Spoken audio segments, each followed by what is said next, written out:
చేసిన తిరుపతి రెడ్డి అన్న గారికి ప్రత్యేకంగా కృతజ్ఞతలు తెలియజేయడం. ఎందుకంటే తిరుపతి రేవంత్ అన్నకు అలాగే ఈ అభివృద్ధికి ముఖ్య కారణమైన ఈ రైతులందరికీ పాదాభివందనాలు తెలియజేసుకుంటున్నా. చాలా వరకు రెచ్చగొచ్చారు, చాలా చేశారు. నాకు 40 సంవత్సరాలు 25 సంవత్సరాల కింద రాజకీయం తెలుసు. ఒక సీసీ రోడ్డు కావాలంటే ఎమ్మెల్యే చుట్టూ అధికారి చుట్టూ వందల సార్లు తిరగాల్సిన పరిస్థితి మనది. మనకు కాంగ్రెస్పేట్ లీడర్లకు చాలా అభినవ సంబంధం ఉంటుంది. ఎందుకంటే నిన్నదాకా వాళ్ళ దగ్గరే మనం ఉన్నాం కాబట్టి. అందుకే వాళ్ళందరూ ఈ రోజు ఇక్కడికి వచ్చి మనని ఆశీర్వదించడానికి మనకు మద్దతుగా ఇక్కడికి రావడం జరిగింది. ముఖ్యంగా ఇద్దరు సన్యాసులకు నేను చెప్పదలుచుకున్నా. ఒకడు కేటీఆర్ అనేటోడు, ఇంకోటి పట్నం నరేందర్ రెడ్డి అనే కుక్క.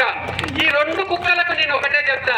అరే 6 నెలల క్రితం ఇదే ఊరికి వచ్చి ఇక్కడే జనాలను రెచ్చగొట్టి లగచర్ల బోర్డు కాడ మీరు ఫోటోలు దిగి ఫోజులు ఇచ్చి పోయినరు కదా.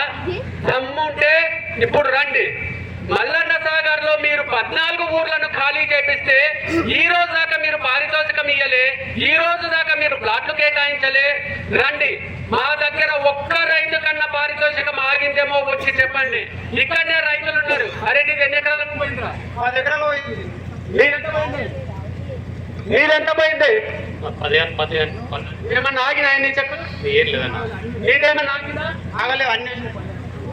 నేను కేటీఆర్ అనే సన్యాసికి, ఆ కేటీఆర్ కుక్క పట్నం నరేందర్ రెడ్డికి ఓపెన్ ఛాలెంజ్ చేస్తా. రా, నీ కార్ ఖర్చు కూడా మేము భరిస్తాం. మాకు అకిపేట, పోలేపల్లి, లగచర్ల వాళ్ళం వచ్చి ఒక్క రైతుతో నాకు పారితోషికం రాలేదు, నన్ను కలెక్టర్ ఇబ్బంది పెట్టిండు, నన్ను కాంగ్రెస్ వాళ్ళు ఇబ్బంది పెట్టిండ్రు, ఒక్క రూపాయి ఈ మల్లన్న సాగర్ లా నీ కార్యకర్తలు వందల కోట్లు సంపాదించారు రైతుల పేర్ల మీద. ఇక్కడ ఒక్క రైతు ఒక్క రూపాయి కానీ ఎవరికన్నా ఇచ్చినట్లు నిరూపిస్తే మేము ముప్పు నేలకు రాష్ట్రం కేటీఆర్ పట్నం నరేందర్ రెడ్డి నువ్వు రాష్ట్రవా? మీకున్న రాశీను మీకు మీలాంటి లీడర్, మా తిరుపతి అన్న మీలాంటి లీడర్ కాబట్టి మీరు ఊళ్ళకి వచ్చిపోతున్నారు. ఆయన కనుక ఒక్క మాట చెప్తే మీ బండ్లు కూడా కోడంగల్ బాటలు కూడా రావు. మా రైతులను రెచ్చగొట్టి మాకు ఒక సీసీ రోడ్ అగింపేట్లనే ఓ స్కూల్ రేవంత్ అన్న కట్టించిండు. దాని కాంపౌండ్ వాళ్ళ కోసం 5 ఏళ్ళు తిరిగినాం. కాంపౌండ్ వాళ్ళ కోసం కాంపౌండ్ వాళ్ళు రాలే. ఇప్పుడు మా ఊరికి వందల కోట్ల రూపాయల నిధులు ఎట్లొచ్చినాయి? రేవంత్ అన్న, తిరుపతి అన్న కృషి వల్లే ఈరోజు ఈ గ్రామానికి ఇన్ని వచ్చినాయి. ఇప్పటికైనా మీ కళ్ళబొల్లి మాటలు కొన్ని కుక్కలను తీసుకెళ్లి అలా జూబ్లీహిల్స్ ప్రచారంలో తిప్పుతున్నారు. ఇక్కడ ఉన్నారు 100 మంది రైతులతో మాట్లాడిస్తాను నేను. ఏ రైతు కన్నా సంతోషంగా లేడా చెప్పిపోయింది. 100 మంది రైతులు అక్కడ లేఅవుట్ చూడండి, ప్లాట్లు ఇస్తామన్నా కోట్ల రూపాయలు పెట్టి లేఅవుట్ డెవలప్ చేసి ప్లాట్లు ఇస్తున్నారు. ప్రతి ఒక్కరికి ఒకేసారి ఇచ్చినాం. నీ మొహానికి 6 లక్షల రూపాయలు ఇచ్చి 3 విడతలు ఇచ్చినాం, 2 లక్షలు. మేము 20 లక్షల రూపాయలు ఒకటే చెక్కు ఒకటే గంటలు ఇచ్చినాం, 2 రోజుల్లో క్లియర్ అయిపోయింది. అది మా రేవంత్ అన్న, మా తిరుపతి అన్న వ్యక్తిత్వం. నీలాగా సీసీ రోడ్లకు 5,000 తీసుకున్న చరిత్ర కాదు మా వాళ్ళది.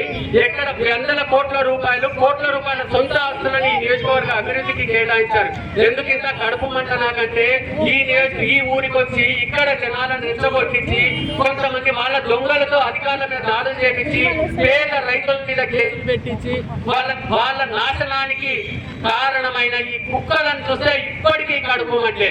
కాబట్టి అఖింపేటకు వస్తలేదు, ఇది కోడంగల్ నియోజకవర్గానికి వస్తుంది. కోడంగల్ నియోజకవర్గ అభివృద్ధి జరుగుతుంది కాబట్టి మనమందరం సహకరించాలి.